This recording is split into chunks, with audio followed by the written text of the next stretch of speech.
Okay, so sagutan naman natin tong problem na to. We have our problem. Determine the force in members AC, AB, BC, and BD of the loaded truss. Indicate if it's tension or compression. Solve also for the support reactions. Use the method of joints. Okay, so ito yung ating truss. Alamin natin yung mga support reactions, tapos yung ating BD, BC, AC, at AB. Okay, so una muna, alamin muna natin yung support reactions dito kay A. So dalawa ito, AX saka AY, kasi nakapin. Tapos ito ay roller, so isa lang, EY lang, E sub Y. So lagyan natin ng reactions. AY, AX. Tapos, ito naman ay EY. Okay.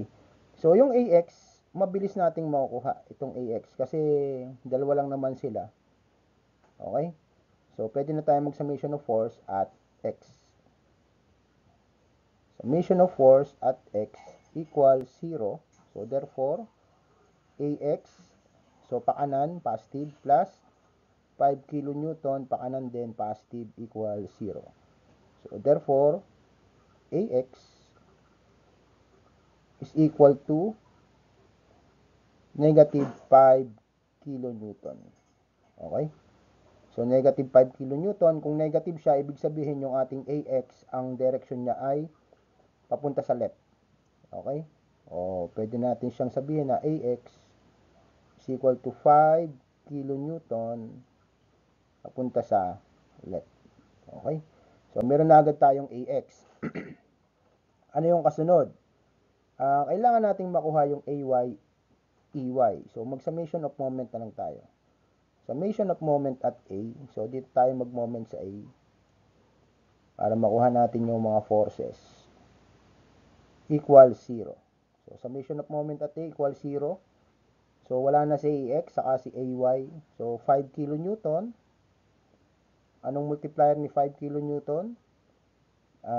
Ano yung perpendicular distance niya from A? So, this is 3 meters. Okay, so 3 meters times 3. So, parehas tayo ng takbo, Paparehas ng takbo. Clockwise tayo. Tapos yung 10 kilonewton, parehas din ng takbo. 10 kilonewton times 5. Tapos yung ating EY, kasalungat ng takbo siya. 10 E sub Y times 10. Okay, so isulat natin. So, plus 10 kilonewton times 5 plus o minus. Kasi kasalungat ng takbo. Minus E sub Y times 10 equals 0. So, therefore, E sub Y is equal to 5 times 3, 15, 65, 6.5. Okay? 6.5 kilonewton. So, pasaan siya? Pataas. Okay? So, meron na tayong 6.5 tsaka 5 kilonewton. Ano pa yung isa? A sub Y. A sub Y naman. So, pwede na tayo mag-summation of forces vertical. Okay? Vertical na lang tayo. Summation of forces at Y equals 0. So, therefore, A sub Y plus E sub Y minus 10 equals 0.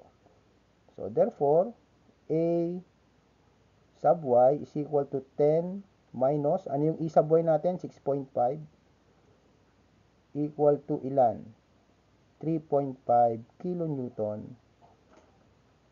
So, pataas din, So, kasi positive tayo. Nakuha natin ay positive, kaya 3.5.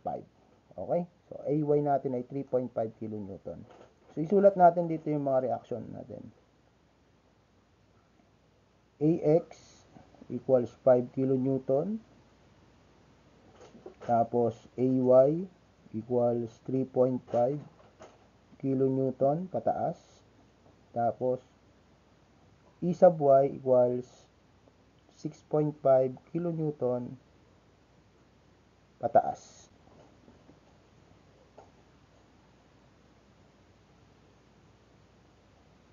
Okay. So, yan na. Tanggalin na natin itong mga to.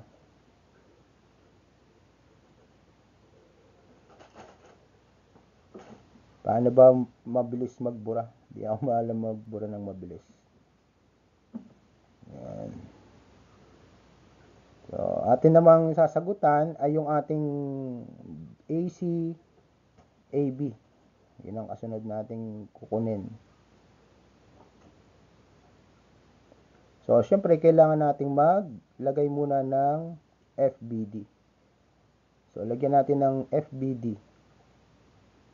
At A, at joint A. Okay. So, lagyan natin dito ng forces. So, this is AB. Tapos, ito naman ay AC. So, puro tension forces lang ating lalagay. Ito naman ay AX. And then, AY. Okay. So, masosolve na agad natin yung AX. AX. Okay, mali. Lagyan na natin muna ng summation of forces pala. Summation of forces at X equals 0. So, AX pakanan plus AC equals 0. So, therefore, AC is equal to negative AX. Ano yung value ng AX natin kanina? So, that is negative 5. Okay? So, this is equal to negative of negative 5 kilonewton. So, therefore, it is positive. AC is equal to 5 kilonewton. Kapag positive, ibig sabihin siya ay tension. Okay? So, lagay natin dito 5 kilonewton. Okay? Tension yan. Tapos, summation of forces vertical sa Y is equal to 0. A sub Y plus AB equals 0. So, AB is equal to negative A sub Y. Ang A sub Y natin na nakuha, 3.5 kilonewton. So, negative 3.5 kilonewton. So, therefore, AB is equal to 3.5 kilonewton. So, negative ba nakuha natin kaya magiging compression. Okay? So, isulat naman natin dito yung mga forces natin. AB is equal to 3.5 kilonewton compression and AC is equal to 5 kilonewton tension. Okay? So, ibig sabihin ito ay 3.5. Baliktad ang ating lagay ng arrow kasi pag compression ay papunta dun sa mismong point. Okay? So, ibig sabihin ito ay 3.5 kilonewton. Ayan. So, next is at joint B naman tayo para makuha natin yung forces ng BD. Okay? Yung ating force sa BD at saka BC. Paano natin makukuha yan? So, kailangan natin ng free body diagram uli. Baguhin natin to. Medyo lalaki-laki natin yung free body diagram natin.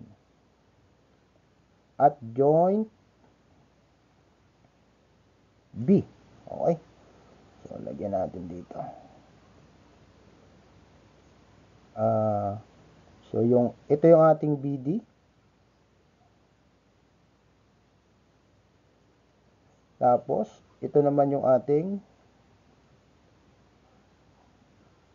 BC.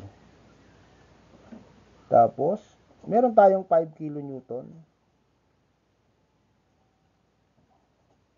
Tapos, yung AB natin ay 3.5 kilonewton compression. So, papasok din siya sa ating point, 3.5 kilonewton. So, para pag nag-summation yung dalawa, magsi-zero lang 3.5 kilonewton papunta naman dito sa point B natin. Okay, so pero meron tong itong BD natin, meron tong mga components, okay? X and Y components. So, ito ay BD. Anong multiplier natin kay BD? Okay? So, alamin natin, ano? So, ito ay 5. Tapos, ari naman ay 2. So, ano yung ating hypotenuse? 5 squared plus 2 squared is 29. Square root of 29. Okay. So, BD times, so, pataas siya, 2 over square root of 29. Ito naman ay BD times 5 over square root of 29. Okay.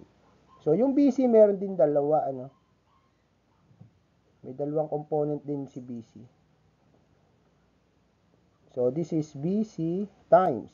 Anong multiplier ng kay BC? So, alamin din natin. So, ito ay ilan to?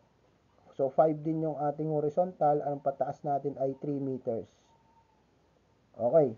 So, ibig sabihin, itong ilalim natin ay square root of ano siya? 5 squared, 25 plus 3 squared, 9, 25, 34. Square root of 34. So, this is 5 over square root of 34. Ito naman ay BC times 3 over square root of 34. So, yan. So, meron na tayo. So, pwede na tayo mag-summation of forces. Ano? Summation of forces at x muna tayo equals 0. So, 5 kilonewton plus itong dalawa BD times 5 over square root of 29 plus BC times 5 over square root of 34 equals 0. So, therefore, we have BD, iuna natin yung ating numbers. 5 over square root of 29 BD plus 5 over square root of 34 BC equals, ilipat natin yung 5 sa kabila, magiging negative 5. So, pwede natin ito tawagin na equation 1. Okay? Next is summation of forces at y equals 0. Pag nag-summation of forces at y tayo, kunin natin yung mga components na nasa y. So, pataas muna tayo, 3.5 plus, pataas din si BD, times 2 over square root of 29. So, pababa si BC, kaya minus. BC times 3 over square root of 29 equals 0. So, pwede na natin siyang i-rewrite as 2 over square root of 29 BD minus 3 over square root of 29 BC is equal to, ilipat natin yung in 3.5, magiging negative 3.5. Okay? So, ayan. So, pwede na natin siyang, kunin na lang natin yung, tawagin natin tong equation 2. So, dalawang equation, pwede na natin pindutin sa calculator na lang yan. So, ito yung equation 1, 5 over square root of 29. Tapos, 5 over square root of 34.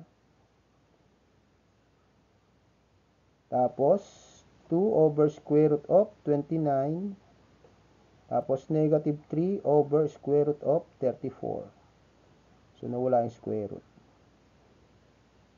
BD, BC equals, ano ito? Negative 5 at saka negative 3.5. So, therefore, BD is equal to ilan? So, mode 5.1. Mode 5.1. Makukuha natin si VD is negative 7 kilonewton. So, ibig sabihin siya ay 7 kilonewton compression. Okay? Tapos, si BC naman is equal to ilan? 1.75 kilonewton. And it is tension. Ayan. So, ito yung mga nakuha natin na BD, BC, AB, AC. Ito yung mga reaction forces natin. So, yun na yung ating mga sagot. Okay, so maraming salamat sa panonood.